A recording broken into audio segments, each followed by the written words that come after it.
Antes de qualquer coisa, comunicado rápido a respeito do funcionamento do canal, tá, pessoal? A partir de hoje, o formato dos vídeos vai ser um pouquinho diferente. Eu já vou começar dizendo para vocês quais temas serão tratados.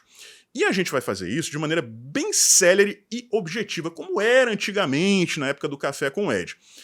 A não ser que seja um tema mais complexo, né? Por exemplo, Mind 8. Você tem que fazer pesquisa, trabalho investigativo, cruzar informações, cruzar dados. Aí a gente tem que fazer aquele trabalho um pouco mais elaborado. E o que eu quero com isso? Que vocês tenham acesso ao maior número possível de informações, que vocês substituam os programas jornalísticos da mídia tradicional pelo conteúdo produzido pelos influenciadores conservadores. Porque esse aqui é o jornalismo da verdade. Enquanto eles dizem que eles são jornalismo de verdade, isso aqui que a gente faz é o jornalismo da verdade. E isso encerra de uma vez por todas com esse conflito, né? Você vai lá, assiste CNN, Globo News, Jornal Nacional, aí depois assiste a um vídeo do Ed, da Bárbara, do Gayer, do Mauro, e fica aquela confusão na cabeça da pessoa, né? E o brasileiro médio, aquele que vota no PT ainda, só assiste Jornal Nacional, só assiste a CNN, só assiste a Globo News. Então a gente tem que inverter a coisa. Tem que fazer a maneira de um jeito diametralmente oposto. Tá? Então é isso. Notícia direta ao ponto, como era antigamente, a não ser que seja um tema um pouco mais complexo. Fechou? Então, inaugurando essa nova fase, hoje a gente vai falar sobre o Lula no Nordeste. A popularidade dele está despencando vertiginosamente. E existem motivos para que isso esteja acontecendo. E nós temos um trabalho a fazer até 2026, porque vocês sabem como é que é, né? Chega em ano de eleição, parece que a memória das pessoas é apagada, né? A gente vai conversar aqui também a respeito dos dois maiores grupos, dois maiores esquemas de destruição da direita conservadora. Ambos foram desmascarados nos últimos meses e é outro trabalho que a gente tem que continuar fazendo. Tá? Essa memória não pode ser apagada de maneira alguma. E a gente começa aqui, pessoal, falando a respeito do mais novo ministério do Lula, do empreendedorismo. É tipo assim, a Suzane von Richthofen criando uma fundação para unir pais e filhos. Né? Porque, vamos lá, o que o Lula mais destrói no Brasil que o empreendedor? O que o Lula mais fomenta desde que a gente se entende por gente, desde que ele surgiu no cenário político, do que a divisão entre empregador e empregado? Não existe, né? Então, que loucura. O Lula, pessoal, ele cria ministério para quê? Para transformar em cabide de emprego. Né? Esse, por exemplo, vai para o PSB, partindo do Flávio Dino, do Geraldo Alckmin, vice-presidente dele. Era o partido do Marcelo Freixo até pouco tempo atrás, ele que se mudou aí para o PT. Então, é um partido da base governista, e a base governista estava sentindo isso aí pesado, né? O Lula dando ministério para o Centrão o tempo inteiro. Então, houve esse furdunço ali dentro, as pessoas reclamando, o pessoal da base mesmo, da esquerda, e ele criou mais um ministério. Daqui a pouco eles vão ter que fazer um segundo andar na esplanada, ou então ocupar ali o canteiro central, né? Começar a construir novos ministérios. Daqui a pouco ele faz 40 ministérios, aí fica perfeito, né? Lula e os 40 ladrões. Mas é isso. E o importante, né, a conscientização, que é esse trabalho que a gente vai continuar fazendo aqui também, por que ele cria ministério? Porque se você diminui, se você encolhe, como Jair Bolsonaro fez, como o Javier Milei está fazendo na Argentina, você diminui, né, a burocracia e você também diminui a possibilidade de transformar aquilo em cabine de emprego. Por quê? Se você não tem vamos supor, um ministério do empreendedorismo, né? Você tem Ministério X e você coloca uma secretaria de empreendedorismo, você diminui drasticamente o número de cargos que estão ali abaixo. Se aquilo é apenas uma secretaria dentro de um outro ministério, toda a estrutura hierárquica embaixo daquilo ali é muito menor. Isso significa menos emprego, menos cargo de primeiro, segundo, terceiro escalão para serem distribuídos aí entre, né, a turminha ideológica. Então foi isso que o Bolsonaro fez. Diminuiu a estrutura do Estado, é isso que o Milei continua fazendo, começou a fazer e vai continuar fazendo durante seu governo na Argentina, e é justamente o oposto do que faz o Lula. Quanto mais ministério, mais cargo a ser distribuído, e assim ele vai comprando o apoio dos partidos e dos grupos políticos, tá? Vamos lá, vamos falar aqui agora a respeito desses dois grupos. O primeiro vocês conhecem muito bem, os dois vocês conhecem, né? Mas o primeiro, vocês estão sabendo de tudo que aconteceu, da Mindate. Não se preocupem, a gente não vai parar de falar sobre isso de maneira alguma. Sempre que surgirem novidades, a gente vai trazer aqui para vocês. Toda vez que um novo perfil de fofoca começar a colocar a cabecinha para fora d'água, a gente vai trazer para vocês. A gente vai continuar denunciando, né? Todo novo ramo dessa história aí que aparecer, a gente vai mostrar também. Essa é uma luta que tem que ser contínua. A gente não pode deixar que a Mindate respire. Tá? Se fechar a empresa e abrirem com outro nome, a gente vai saber também e vai trazer para vocês. A gente precisa que a CPI da máfia digital saia do papel. Faltam 50 assinaturas apenas para a gente conseguir isso.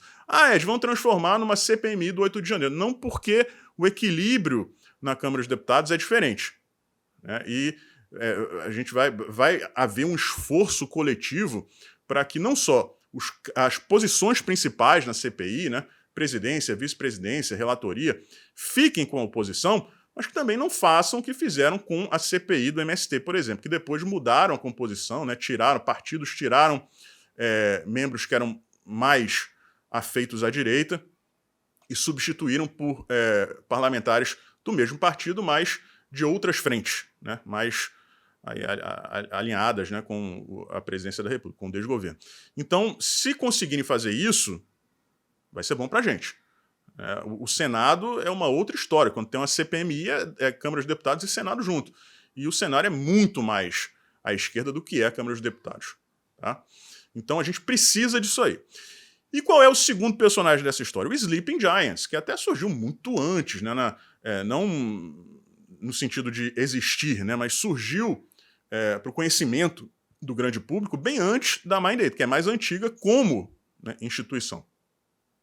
E o Sleeping Giants, pessoal, recentemente foi condenado, por exemplo, a pagar uma indenização altíssima à Jovem Pan. Pena que a Jovem Pan não é mais aquela Jovem Pan, né? Mas enfim, já é uma derrota. Teve uma outra derrota também para o Siqueira Júnior, né? E agora acaba de ser revelado que o casalzinho, né, que com certeza tem muita gente poderosa por trás, recebeu 2.400.000 reais da Fundação Ford e também da Open Society, que, vocês sabem, pertence a ninguém mais, ninguém menos que o George Soros. Então, 2.400.000 reais é muito dinheiro. Dá para você criar uma mega estrutura. E vocês quererem me convencer agora de que são só aqueles dois ali que operam essa máfia toda, não dá, né? Então, a CPI, isso é importante que todo mundo entenda, né, pessoal? A CPI da máfia digital não vai ser exclusiva da Mindate. Ela pode alcançar também, e vai alcançar, o Sleeping Giants. E vários outros esquemas aí que a gente sabe que existem. A gente trouxe aqui para vocês, inacreditavelmente, um dos vídeos menos vistos aqui do canal, né? Tudo bem, a gente está em Shadowban, mas a questão do sobrinho do Haddad, que é alto executivo de uma empresa de criptomoeda que movimenta bilhões de reais no Brasil e não paga nenhum imposto. Isso vai ser investigado também. Tudo isso vai ser porque a CPI, pessoal, ela não tem ombro, né, digamos assim. Se ela for bem conduzida, né, você sai ramificando as investigações. E aí você chega em todas as pontas. Né? Então, Sleeping Giants e Mindate são as duas principais máfias digitais anti-direita, mas a gente sabe, né, que existe gente muito mais poderosa por trás disso, e a CPI é a única maneira que a gente tem hoje, no Brasil de hoje, de chegar a essas pessoas. Né? É a mesma coisa do tráfico de drogas. Você chega lá, o fulano de tal foi preso, é o líder do PCC, líder do Comando Vermelho. Os líderes desses caras estão muito acima. Muito acima. Né? Então vamos lá, pessoal. Chegamos aqui à questão do Lula.